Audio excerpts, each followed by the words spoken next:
BJP కుట్రలు చేసి Meenakshi Natarajan nomination ను తిరస్కరించడం అత్యంత దుర్మార్గం. మీనాక్షి నటరాజన్ కు అర్హత ఉన్నా కూడా కుట్రలు చేసి నామినేషన్ ను తిరస్కరించడం దుర్మార్గం. బీజేపీ పార్టీ మహిళ ద్రోహి అని అర్థమవుతుంది. మీనాక్షి నటరాజన్ ను రాజ్యసభకు రాకుండా కుట్రలు చేసి అడ్డుకున్నారు. ఆమెపై ఉన్నది అది కేసే కాదు, చిల్లర రాజకీయాలతో మహిళలు ధైర్యాన్ని దెబ్బతీయలేరు. మోదీ కుట్రలు చేసే ప్రతిపక్ష పార్టీలను భజన చేస్తున్నాడు. నెహ్రూ, ఇందిరాగాంధీ హిస్టరీని ఎప్పుడు బ్రేక్ చేయలేడు. వాళ్ళు చరిత్రలో నిలిచిపోయే వ్యక్తులు. బీజేపీ పార్టీ ఇంత మహిళా ద్రోహి, మహిళల వ్యతిరేకి అనేది కూడా అర్థమవుతుంది.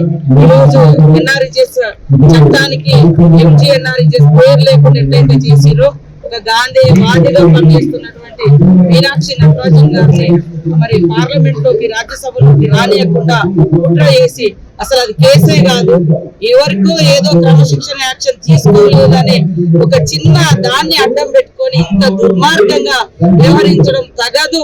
మోడీ గారు, మీరు నిజాయితీగా ప్రజల ఒక ఓటు ద్వారా గెలవాలి తప్ప ఇలా కుట్రలు చేసి ఇతర పార్టీలు అత్యంత ఘోరంగా విభజనలు చేసి విభజనలు మరి ఇలాంటి చిల్లర రాజకీయాలతోటి మహిళల యొక్క ధైర్యాన్ని దెబ్బతీయలేరు. ఈ రోజు మీనాక్షి నటరాజన్ కావచ్చు, అక్కడ మనము చూస్తా ఉన్నాం బెంగాల్లో కూడా ఎంత దుర్మార్గంగా చేస్తున్నారు. ఈ రోజు మోడీ గారు గొప్పగా చెప్పుకుంటారు, నేను మరి నెహ్రూ గారి లెగసీని, నెహ్రూ గారి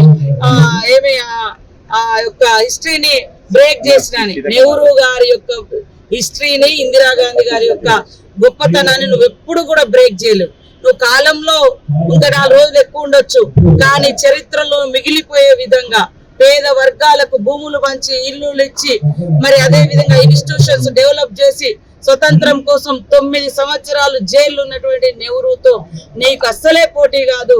నువ్వు ఆయన హిస్టరీని ఎప్పుడు కూడా బ్రేక్ చేయలేవు. నీ బ్రేక్లు ఏమన్నా ఉన్నాయంటే ఇట్లాంటి విభజనలు చేయడము, విద్వేషాలు సృష్టించడము, అర్హత ఉన్నటువంటి వాటిని రిజెక్ట్ చేయడము.